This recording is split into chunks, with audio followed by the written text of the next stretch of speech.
Tēnā koutou katoa, ko Carl Ferguson takuingoa, no pona ki ahau, tēnā koutou katoa. Hello and welcome to the latest in EMPA's series of webinars. And today we'll be focusing on Principle 4 from EMPA, from the series of EMPA principles, creating connections and integrating efforts. Really appreciate you joining us today, and I'd just like to make a particular call out and shout out to our colleagues both here in New Zealand and also in Australia, but also to those of you outside Australasia, and particularly the US. And we're joined today on the panel by Lorraine Churchill from the United States, as well as Alexis Starkey and Cowan from New Zealand. And I'll shortly hand over to Lee, who is hosting our panel today, to do proper introductions. So for those of you who don't know me, I'm Carl Ferguson. I am the chair of the EMPA committee here in New Zealand, and I'm also on the board of directors of EMPA, and very pleased to support this series of webinars. In terms of the run sheet today, just a few housekeeping matters to cover off. So if you do want to ask a question, we'd very much encourage you to do that. You should use the Q&A rather than the chat feature. So by all means, do feel able to comment using the chat. But if you want a question to direct to the panel, please use the Q&A just so that we can keep a track on them. And yeah, absolutely look forward to seeing your comments, observations, and insights on the chat feature as well. And as I said just at the outset, a really important topic today, this one of creating connections. It's often one, I think, in the world of public information, in the world of emergency management, that does get a little overlooked. And it's a pretty meaty topic, and one that I think we'll all be really interested to hear what our expert panelists have to say, but equally from you, your own experiences and your own insights, and particularly just thinking about how critical it is, in terms of those processes to connect communities in terms of information and systems. So looking forward to a good discussion. Really looking forward to seeing your questions and comments. And on that note, I look forward to handing over to Lee Cowan, our host today, our panelist, chair, something like that.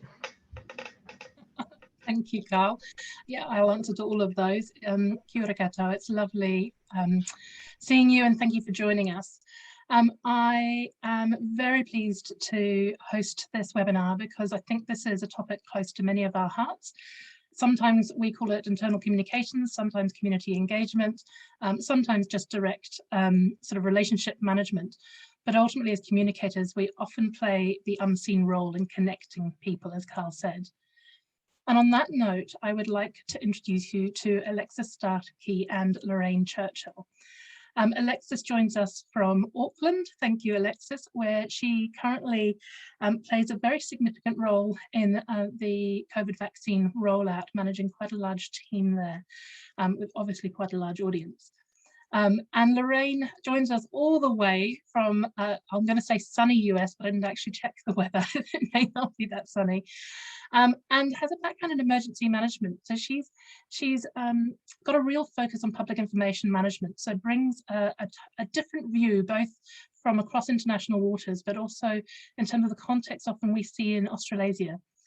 I'm going to ask both of them to give a very brief introduction of themselves so you can get to know them a bit better. And then we're going to ask them some tough questions and put them on the spot. And I encourage you, as Carl said, to ask some questions through the Q&A, because they are there to answer and offer insights, and they've got some amazing expertise to share.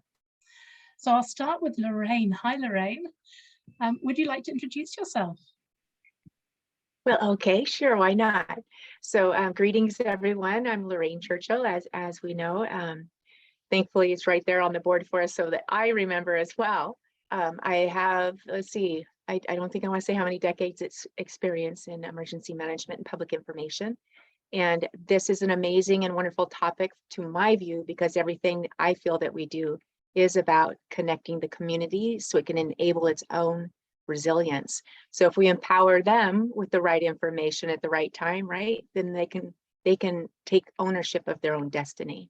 So just am very excited as well. Just last week, we completed a program under FEMA and Homeland Security at the Emergency Management Institute, a year-long program for a master in public information. So yeah, there's now a little over 100 of us in the US. So we want to broaden that out as best we can. So happy to share with you. Thank you.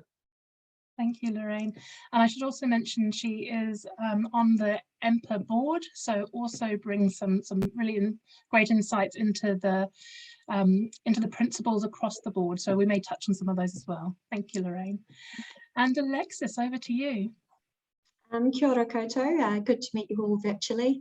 I'm Alexis and I look after the Northern Region Health Coordination Centre Communications team. So we've worked really closely with the National Response Team and also the Department of Prime Minister and Cabinet as well to really roll out the vaccination program and manage the response in Auckland, which, as many of you will be aware, was quite hard hit by COVID, and particularly in our South Auckland communities as well.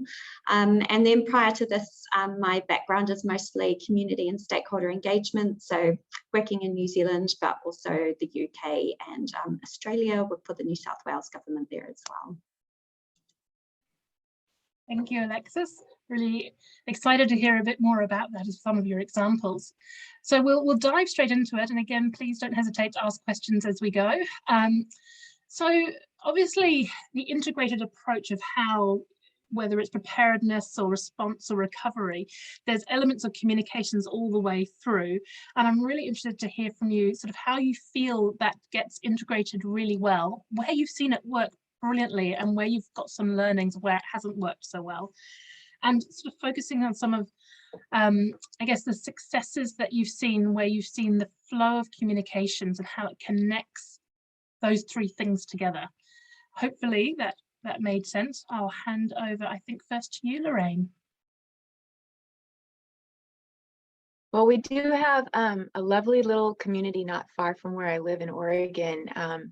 That's a great example of how it starts off really rocky and then how it evolves over time, because thank goodness there's a big difference between the terms lesson identified versus lessons learned, right? So we like to use that learned term a lot, but quite frequently it hasn't quite made the crossover.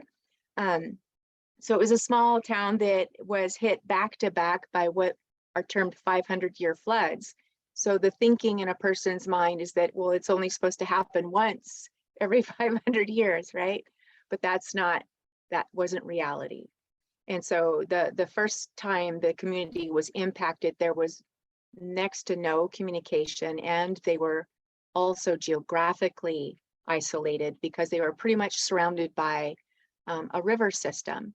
And so it split the town in half and then cut those halves off from the rest of the community. So and we had to figure out how to get information to them and how to reach out and how to let them know it was okay to lean on somebody else through all of this evolution, because I don't know how it is in other places, but in some areas here in our backyard anyway, people are very independent and very stoic, and so they don't want to ask for help or they don't want to accept help. So you have to approach it in a different way and very much from a neighbor helping neighbor perspective. And so that also means connecting with the local information champions, right? So it could be the pastor, or as I was chatting a little bit with someone a bit earlier, it could be in a small community like that that's agricultural, they have a feed store. And so while maybe everyone doesn't check in on our radio or check in on internet, and quite often cell internet things can go down, they do go and check in with the local Grange, which is like a community center, or the local feed store. And so once we figured out that we needed to point our information there and be very, very practical and direct, They didn't want any niceties. They're like, just what's the bottom line? What do we need to do? And how do we implement sharing that information? So as things evolved, the next year they again had a once in 500 year flood. So back to back, winter to winter, which understandably creates a certain anxiety in the community. So we did open up some centers where we would just have it open and just be present so that people could come in and start asking questions about how do we become more resilient? How do we communicate with people when all the known systems or the systems we're used to now fall down? And so we started knitting those pieces together, and in the second iteration or the second year, because we built those relationships and we had connected those community champions with people in emergency management and even in our military department, which brought lots of assets in. We also ended up utilizing what's called corrections crews here. So inmates that are trusted, right? They came out into the community and they worked with the community in rebuilding and helping, and even just in community feeding, right? And what was super awesome about that is it built a positive cycle between the community and all these different partners, including the correction center. And it just kept feeding forward, and we could grow that communication chain organically, because now this face knows that face, even if we forget a name, because I'm good at that, but we remember the face, right? And we remember the conversations that we had previously. So it's kind of like, you know, instead of using the term battle buddy, maybe there's a better term to use. When you go through those disasters together with the community and you come back to, you have to come back to continue the conversation. It builds that network forward and you link up much faster. So I know that maybe sounds a little vague, but it's very much that hands-on liaising with the community that I thought made all the difference. I think that's a really great example, Lorraine. Thank you. And if I take that example and Alexis put it into your unique situation with the COVID vaccine rollout, where you potentially couldn't get out and create direct interactions with every member of your community, which would be the ideal. What can you do? How did you create connections with your communities?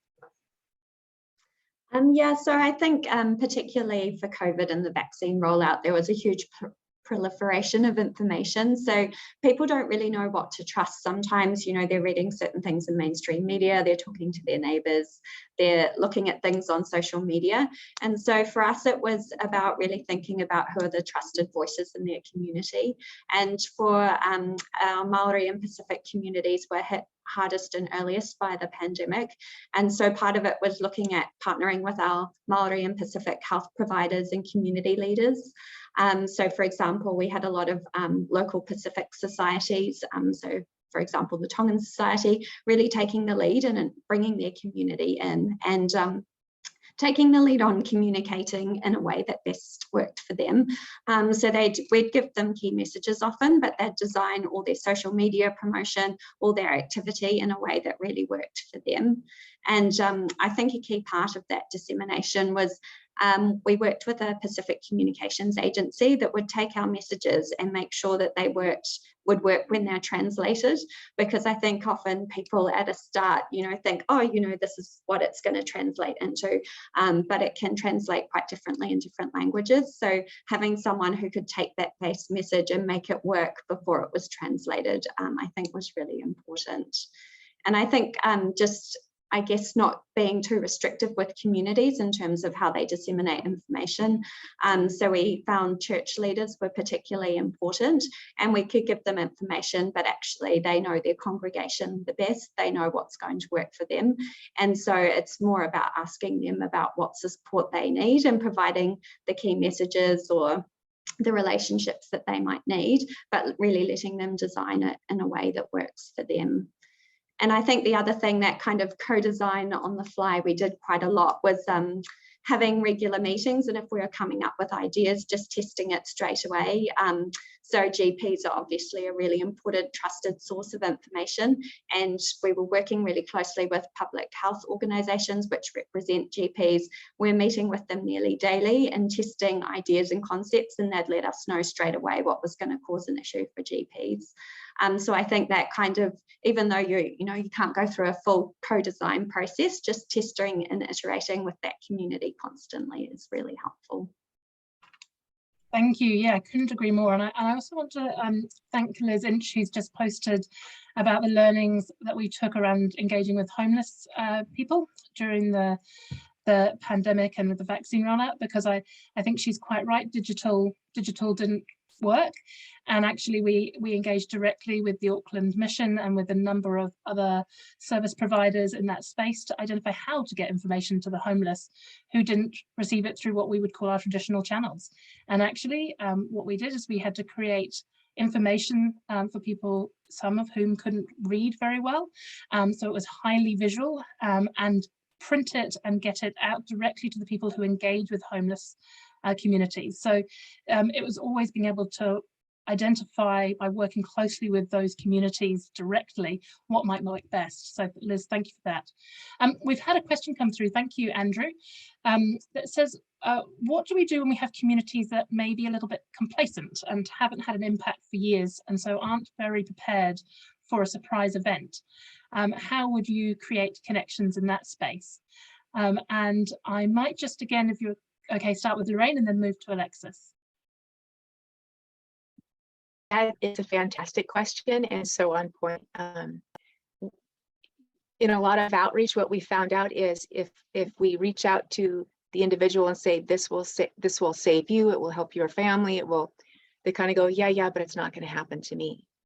But if we change the message just a little bit and say, you're taking care of your neighbor, or for people who are like pet owners, it's like, what happens to your pet if you don't come home? And so if we share with them and illuminate that if what you're really doing is you're helping that thing right next to you, then people were much more open and receptive, and their behavior actually changed and shifted, and they participated. Thank you. And I can give you an example of what not to do. Many years ago, when I worked at a council in the middle of the North Island, we put out a flyer there where we had the church in the centre of town, in fact the whole town underwater, with just a spire picking out as the front page image to say what would happen in a 1 in 100 year flood, and had quite a negative bit of feedback because people didn't appreciate seeing their town underwater and didn't believe and thought we were scaremongering. So you've got to pick your message and your timing really carefully. So for those of you that may remember that was Palmerston North. Alexis, what would you do? And it's a little bit of a different scenario for you in this instance, but if you had a complacent community, and I know some of them may have been a little bit at the beginning of your work, how did you engage and what could you do? What's your advice? Yeah, and I think on top of complacent community, you've also got people who just are struggling, dealing with everyday things and everyday family issues. And so it's not always necessarily just complacency, it's the ability to, give something, your mental load to something that's got a long-term time horizon. But an example that we have at the moment is measles. So we don't currently have an outbreak in New Zealand, thankfully, but in the past there have been. And so we're really looking at getting up MMR vaccination rates, but that can obviously be a bit harder to do. And so when there's no measles cases and there's no examples of people getting really sick from it. So something we're trying to do at the moment is really look at how we integrate it more with people's everyday lives. So for example, with women, looking at, immunisations usually take place when they're young. So really building it into existing programs where you're dealing with mothers and babies, and really looking at that kind of more holistic experience of being pregnant and the health information you might want to have as part of that, and including immunisation. So it's less, I guess, one instant disaster based, and really thinking about how you integrate it with existing community programs rather than just creating something special and bespoke that has to be stood up and stood down at certain times. Thank you. And I'm just going to ask you to provide a little bit more context, because Tony has made a really good point that trust in government is particularly low all around the world. And those who don't know, the Acumen-Edelson barometer is showing that in many countries trust is dropping out. So it's a good barometer to have a look at. But so community leadership is absolutely crucial. So you at the time were working for the government. How did you build the community trust and credibility when trust in general is a little bit low? I think a really important part of it is using spokespeople and approaches that people recognise. So, for example, if we're wanting to reach Māori and Pacific communities, we were using Māori and Pacific spokespeople, and they might be within our organisation or they might be an external person, and we'd often run the media activity for that, but we'd be using external people that might be more recognisable by the community. So I think it's really, we were still doing the storytelling, but we were doing it through community people. So through our Māori and Pacific providers, through, church leaders, through everyday people, the kaimahi, the people who are working on the ground. So I think it's really using a wide range of people to tell your story and not just relying on you being government. But I think the really other important thing to do is really listening to the feedback that people are giving you in terms of what messaging works. So we know that obviously giving really directive messaging around getting vaccinated didn't really work. And so one thing we're doing is talking to our partners about the messaging that would work for their community and emphasising the importance of whānau and really understanding, I guess, what resonates with that community is important as well. Thank you very much, Alexis. And Lorraine, we've had a question from Shane, and Kate, I have seen your question, I'll come on to it next. But Shane says it's a pretty rocky relationship with the council, with the community that's had back-to-back fires and storms. And a rocky relationship with the recovery committee, which would be awkward.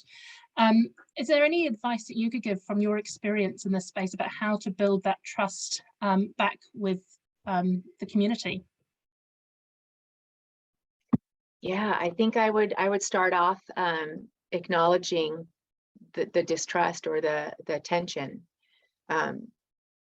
If you call it out and you're authentic, right? You come in, you genuinely listen. That means we have to be quiet, right?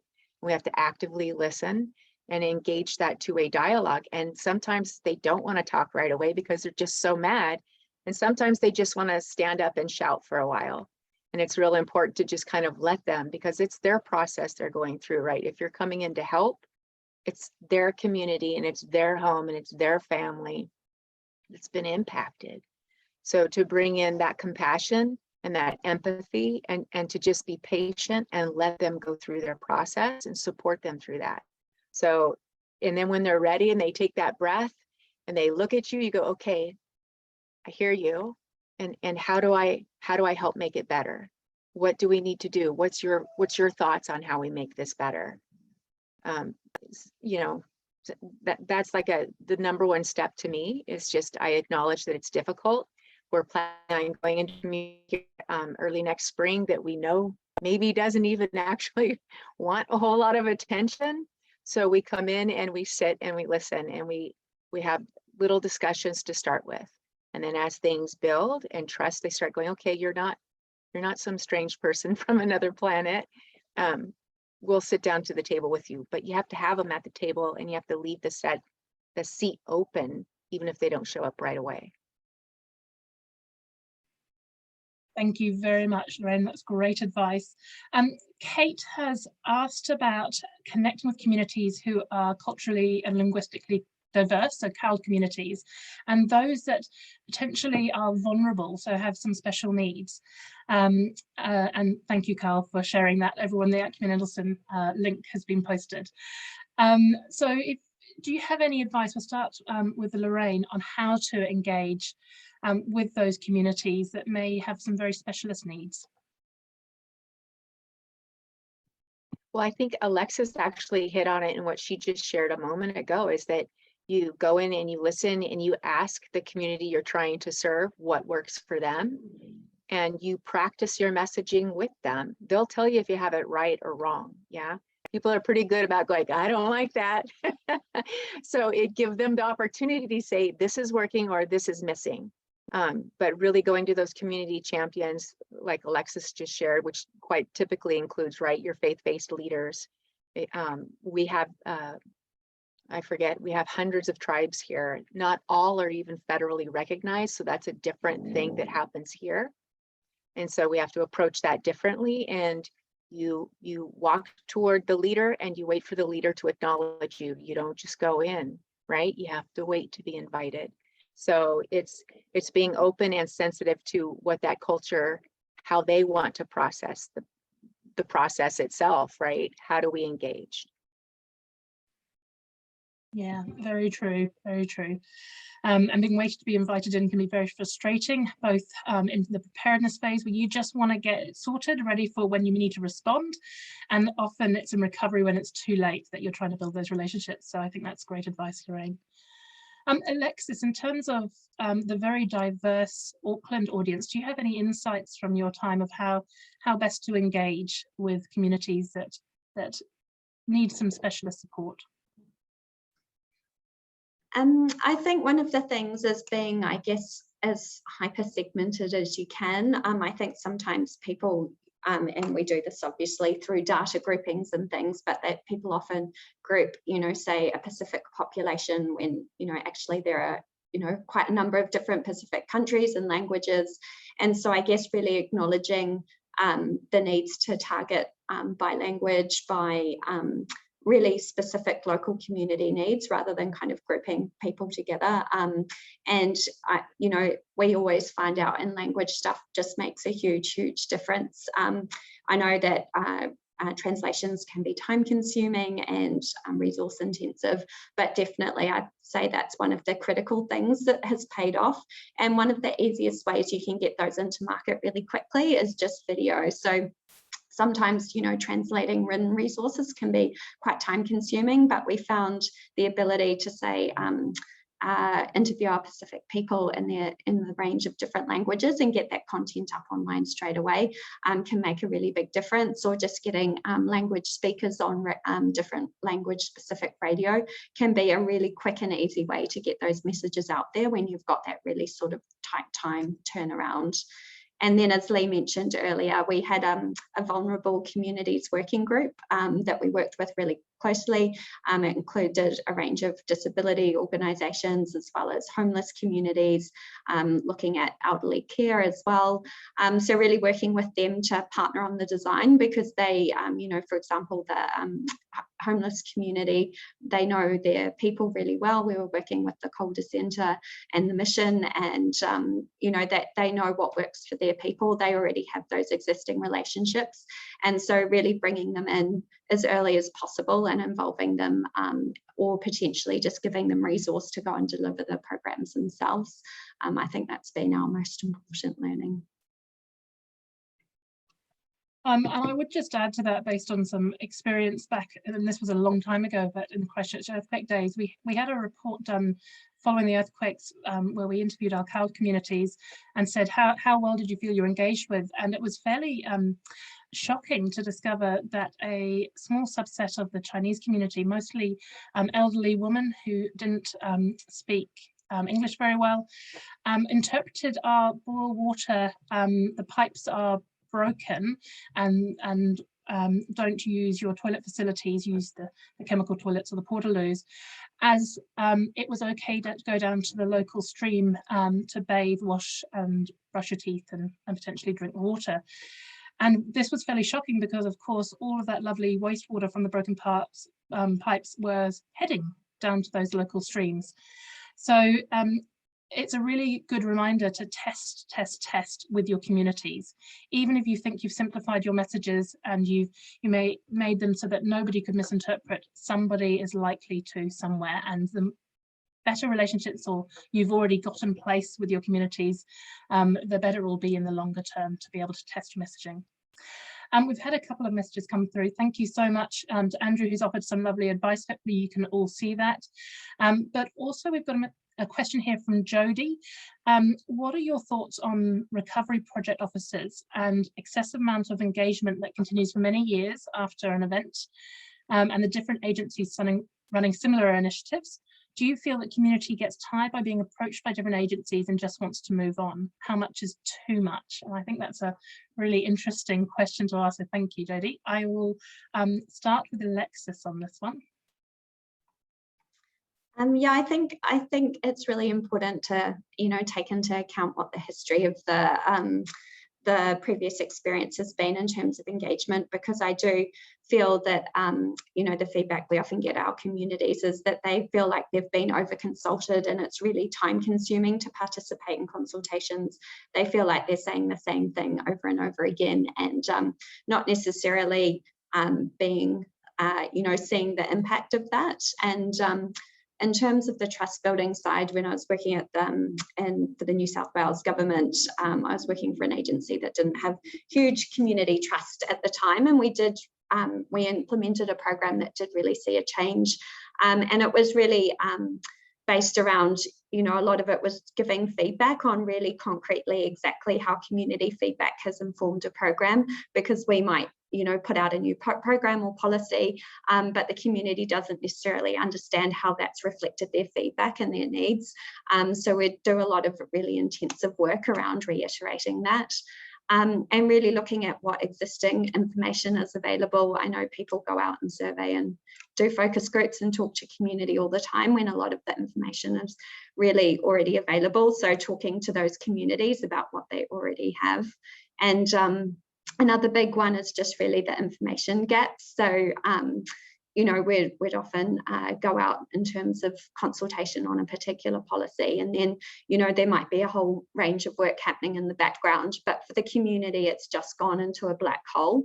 And so having a really robust kind of reporting back in terms of what's happening, and even if nothing's happening externally at the moment, having the conversation around we're doing some additional research and the timeframes have changed, and just being really clear on that was quite important. And then I think the other thing is just having a really human face for an organisation. So and remembering that it's not organisation to community group, it's usually person to person, and often those individuals with organisations that hold those relationships are really important in building that trust. And making sure that you're not going out to the same group 5 times on 5 different things, which has happened for organisations I've worked for. So having a really clear relationship manager and somebody who can really build trust with that community, really knows that community as well. And every time you're looking to go out to that community, having a conversation with that relationship manager and saying, is it appropriate? What timing works? What else is happening in that area? So that you're not consulting them on 5 different things in 5 different places, which I've seen happen in the past. Thanks, Alexis. Lorraine, have you seen a community get tired by being approached by so many agencies and moving and want to move on? What's your experience with that, and do you have any insights? Yeah, there's actually been communities where they're a bit torn.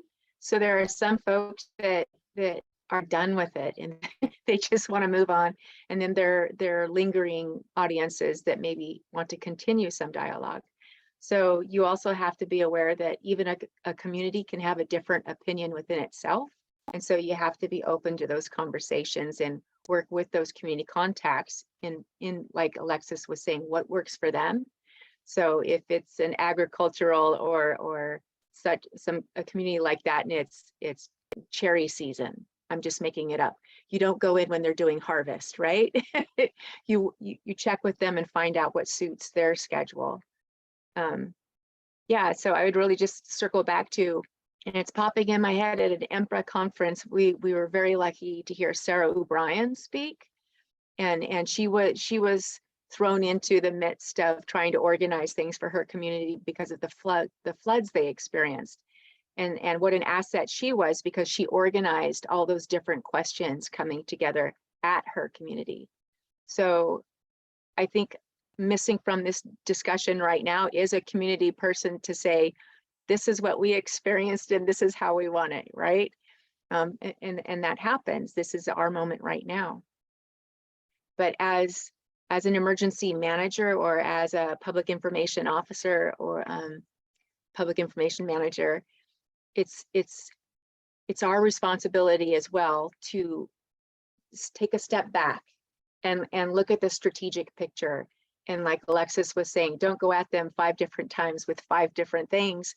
Have an agenda, work through that agenda, and feed that loop back to the people you're working with consistently and constantly, so that they can see that what they're giving you is turning into something.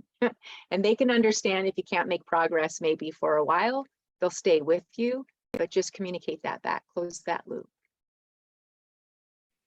Thank you. And you've segued really wonderfully, because I want to take your focus now, Alexis and Lorraine, from less of the external outlook to more of the internal, because so many of our responses, in fact, every single response, and actually across the gambit from preparedness response to recovery, involves multiple agencies. And so how do you think as communicators we can play a role in connecting those different agencies within the structure of the, let's call it a response in this example? And have you had any insights or learnings or takeaways of where you've seen it been done really well and where potentially you've seen opportunity, maybe after the event, for how it could have been done a bit better? I will start, I think, with Lorraine on this one, if that's okay, Lorraine. Oh boy. So immediately I thought of, our CDC and the different layers of communication in the COVID experience, right? The CDC is saying one thing, our state, local public health agencies are saying another. The distress and confusion that caused was just intense. So obviously that's not such a great situation to be in. And then I would just really go back to what I hope is a basic approach, that if we're going into a situation and we know we're going to be working with multiple agencies, let's form up something called a joint information center, and use a joint information system to harmonize our messaging and look to each other and say, what can we put in that one bucket so that people have that easy access and consistent access to information that they need right now.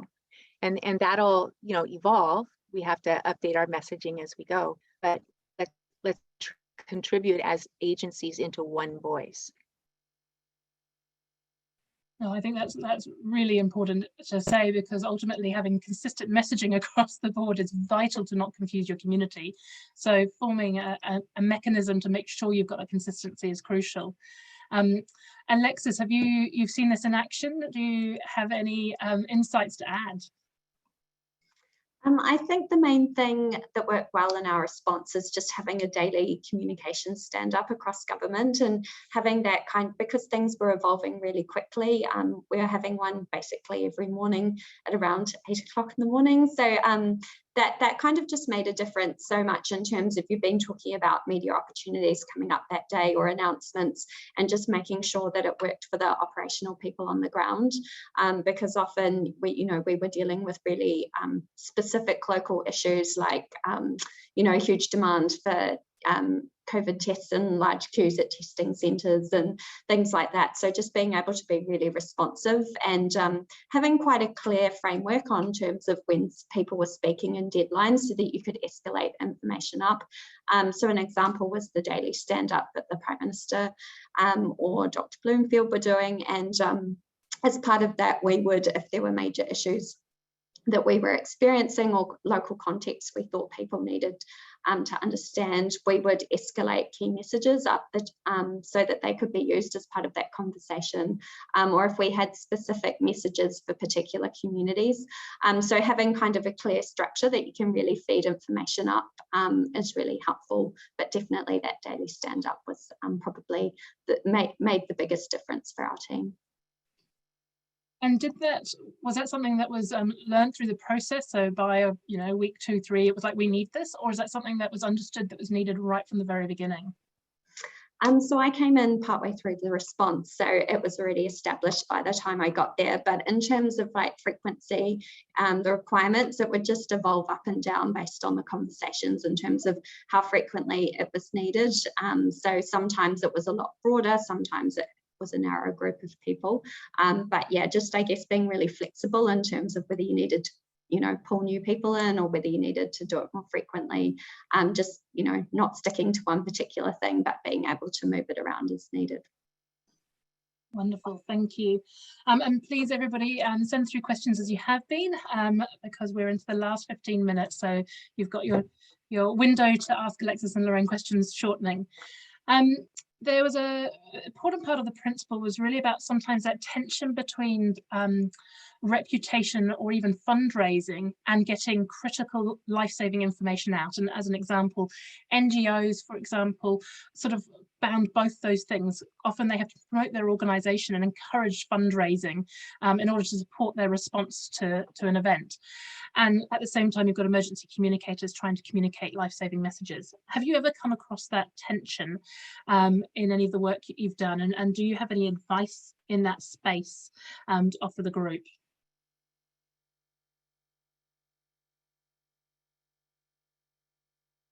And I should have said, sorry. I'll start with you, Lorraine. Okay. Yeah, I actually still serve a nonprofit organization and specializes in hazmat safety and community preparedness. So it's really tough for them as a nonprofit, right, to survive. And you want your nonprofits or non-government organizations to survive. But that it can become a conflict, as you just noted, when that desire to stay alive kind of consumes the time needed for messaging.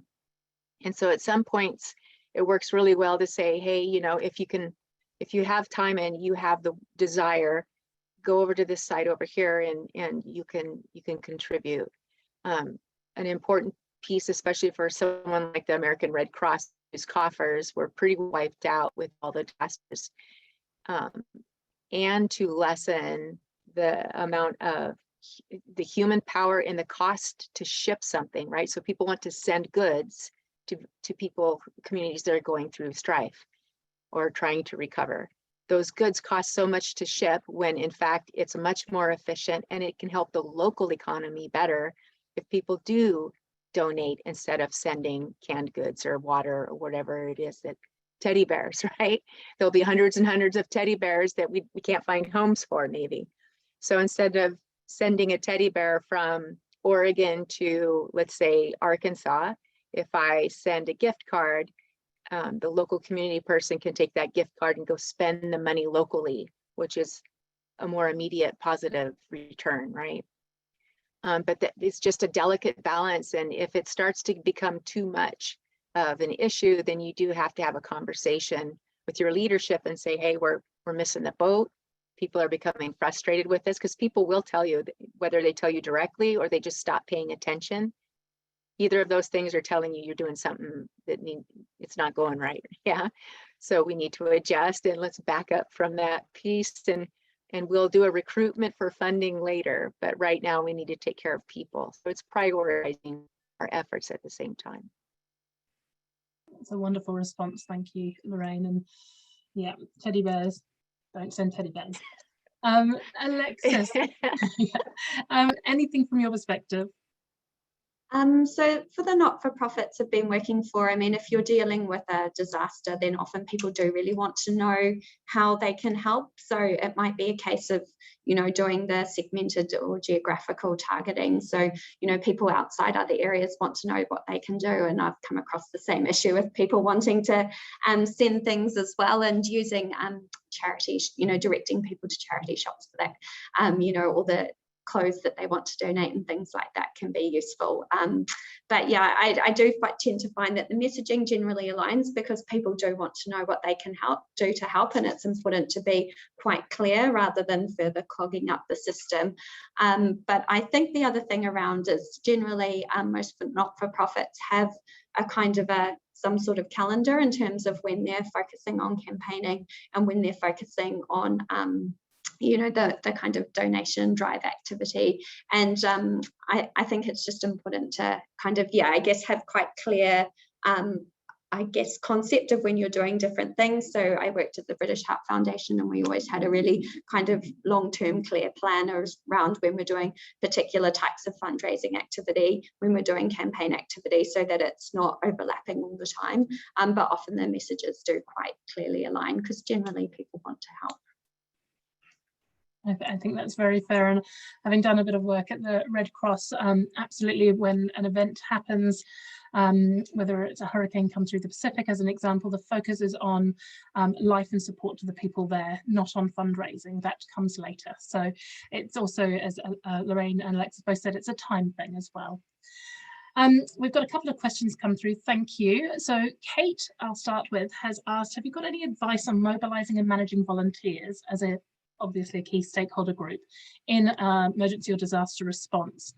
And I will start with Lorraine on this one. So we have something here called VOADs, so Volunteers of Active Disaster. I probably just said that wrong, but it's harnessing community resources, right, that want to help and contribute. What I've found to be the most interesting way to harness them appropriately is typically people will come up and they're like, we want to help, what can we do? And you know, you ask them, what do you like to do? And they're like, well, we don't know, we just want to help. Okay, great. What do you hate doing? So I won't put you there. And so very often you maybe can't get the yes answer, but you can always get the no, I don't want to do that. And so that's a real quick nugget to appropriately employ your volunteer. And from my perspective, I yet haven't had a person that we couldn't find their talent and apply that talent. So I think also part of the challenge is it is a broad spectrum. It's not enough to hear the person is sharing it as their talent and their ambition. That takes time to develop and then to crosswalk into your response and or recovery process. So really focusing in on that is helpful. Thank you, Lorraine. And I'll just add to that before I pass to Alexis. And again, apologies for using a Christchurch earthquakes example, but this is quite pertinent. We had the formation very rapidly of the Farmy Army and the Student Army. You might remember those back in 2011. And working as a public information manager in civil defence, what the controller and Pim did is that we went to these groups that were sort of self-forming and said, give us a leader. Who is going to represent your group? Because we want to bring them in. We want to bring them into the meetings we're having. We want to bring them in as a representative so that they can take the information we've got and work with us on the best places to go, that we can make sure health and safety is being applied, that you've got the tools for the trade, for the support you're offering, and we could target kind of their activities in a way that was going to work best for the response. And that worked really well, particularly when communities start self-mobilizing in that way, trying to sort of say, look, could one of you represent the wider ones? And people quite like that. They set up Facebook groups in this instance and they use them as a major communication tool, and people just sort of joined in. It became really effective, and I think there's been a lot of analysis afterwards really saying how effective they are as their own unique communities. So that's just a nice example of what we did. Alexis, have you... I put myself on mute too soon in terms of working with volunteers, sorry. Yeah, so we often had on the vaccination program, people wanting to volunteer or people wanting to, particularly businesses wanting to donate. And sometimes it was more a case of putting them in touch with an appropriate community partner. So a lot of our community partners were running local vaccination events. So sometimes it was more a relationship introduction rather than having everything funneled through us. And then the other piece that we did was really try to coordinate that activity. So we had a lot of organisations coming to us ad hoc, offering support or funding or a range of different things. And so we kind of had set up a business sort of working group, really, where some key businesses came in and we brought in our provider partners as well and had a kind of collective conversation around the help that would be most useful. And I think having them hear, directly from those providers was really helpful, because, often people think, oh, we can just donate these things and it will be useful, but I'm really letting them hear about the community needs, and having, rather than dealing with requests ad hoc, having a bit of a process and a kind of overseeing working group or committee was really helpful in that respect. If I could offer one more thing too that kind of came up. So we had the Exxon Valdez incident where community people were coming in, they wanted to help clean the beach, right? And then we had Deep Horizon, which was a much more massive volunteer base. And we actually ran into a bit of challenge because the public perceived that their help wasn't welcome. So they became upset and angry. They're like, it's our home, we get to help clean it up. But what the messaging that was broken was folks that had helped at Exxon Valdez hadn't been properly trained and weren't wearing the correct personal protective equipment. So some of them became very sick with long-term health issues. And so we had learned that, and we were making sure that that didn't happen in Deep Horizon, but it wasn't communicated that that was the why. And so people were like, you're stopping us from saving our own community. So the messaging had to shift and adapt to say, no, we want your help. We just want to put you through a training first so that you're protected and safe. So that was a bump that we ran into, and perhaps that might be helpful for someone here. It reinforces that building the relationships is crucial so that you can have those conversations. And just as a note, in New Zealand, I can't talk to Australia and America, but in New Zealand, the volunteer liaison is an actual role now in the civil defence structure. Sometimes it reports through welfare and sometimes through public information, but it has been identified in the last few years as a critical role. We have a question from Carl, thank you. And I think it relates back to one of the previous things you were talking about, which is what happens when you have a rogue partner that goes off message? Have you had that happen, and what did you do? And we'll start with Alexis. I guess a couple of different instances. So in terms of people going off message, often it was just that they hadn't received the latest messages, and so they were trying to guess as to what was happening. So we implemented a bit of a regular briefing program for people we knew who were going to be speaking in the media or ask for comment, and we were basically cascading the latest information daily. So for example, we had a Māori stakeholder partner update, and we were it was just an email, it wasn't a fancy newsletter or anything, but that was giving the latest information, the latest guidance pretty much every day, so that whoever was having conversations with communities or media always had the latest, most up-to-date information. So yeah, and just doing a lot of face-to-face or with Zoom, so briefings, just so that people could ask questions and really know what was happening on the ground, because often they're they're asked for comment, people expect them to be experts even though they're not necessarily. And then I think that other piece really, I had one particular, this is in a different organisation, but I had one community partner who was constantly going to the media and complaining all the time, and might be giving inaccurate information to the media, and obviously trying to correct it at a later date is not the best way to go. So we had a whole program around bringing that community partner into the organisation and having them meet with senior stakeholders so that they kind of really felt heard and listened to. And we brought them in on working groups that they wouldn't necessarily normally have been a part of, so that they felt like they had an opportunity to air their concerns directly. And in particular, just having a one-on-one meeting with one of our senior people, it was not something that they wanted to necessarily prioritise, but in terms of that long-term relationship and then the impact on the media coverage, it was really successful in terms of giving them a different opportunity to vent their concerns. How did you get them to attend the meeting with your senior manager? I generally find that if you give most community organisations a genuine opportunity to have a conversation with someone who really understands the sector, I haven't really come across stakeholders not wanting to, meet with them and be heard.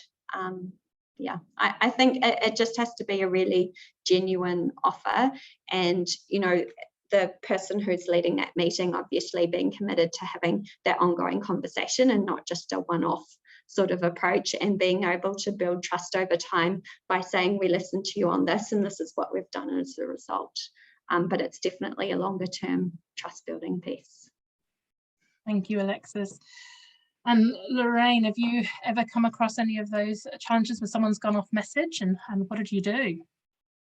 Oh, gee, no, that never happens. Well, transparency becomes, I think, probably your best advocate. And so that means you include your media partners in on the conversation. You report on everything. You share out the information, whether it's positive or whether it's your bruises. You have to be honest and share that out. We've also found that if somebody is dedicated to being a rogue, the community itself will start to identify that, and they'll discern. As long as you're being transparent and you're being authentic, they'll start watching this and they'll go, you keep going down this path that isn't matching up to the reality we're seeing. And so they'll start self-policing, for lack of a better term, or they'll guide that rogue person back into the fold. So again, and like Alexis was saying, bring them into the tent. It works much better than you have that conversation early and it's timely. And then again, transparency. Thank you very much. I think that's a really important takeaway, and that leaves us with 3 minutes to go. So what I thought we might just do, if you wouldn't mind, and I'm putting you horribly on the spot here, is maybe just give a couple of points about this principle, about interactions and connections, as takeaways that the group can leave here with at the top of their mind. And I know I've given you no prep time on that, so I'm very much putting you on the spot. Alexis, is there anything you'd like to leave the group with? I think it's really about, it often comes back to that really basic stuff with the community and the basic trust building piece. So really doing what you're saying you're going to do and have that ongoing conversation, because I think, in times of disaster, you build these really strong relationships, communities, but it's really thinking about how do you build their capacity over term. And I think it's really thinking about what you're doing rather than just as an organisation, what you're doing to build the community group capacity over that time as well, and just programs and training that you can share with them so that when this comes up again, they're ready to respond and prepared. Great takeaway. Thanks, Alexis. Over to you, Lorraine. Well, I guess I would just circle back to the concept of whole community, right? That means that everyone is welcome at the table, and we all we're human. And so we have our own biases and our own ways of doing things. So it can be a real challenge for us to just, am I doing what I should be doing? Is the door open enough? Who am I missing from the table? So I would just say, take a survey around and make sure you're not missing anyone, because there's people I love to hang out with and enjoy time with, but I shouldn't do that at the expense of leaving someone out who's maybe a quieter or more shy voice. So survey who's at the table and make sure that it's appropriately set. That is wonderful advice. I want to thank everybody who took the time out of their busy days, because we're always busy. A recording will be circulated, I believe. So if you want to go back and hear anything that Alexis or Lorraine said, you'll get a chance. I want to thank Alexis and Lorraine, because it's never easy being put on the spot with tough questions, and you asked some great questions and their insights were invaluable. Thank you both very much from all of us. And on that note, have a wonderful rest of your day, and we look forward to seeing you at the next webinar. Bye.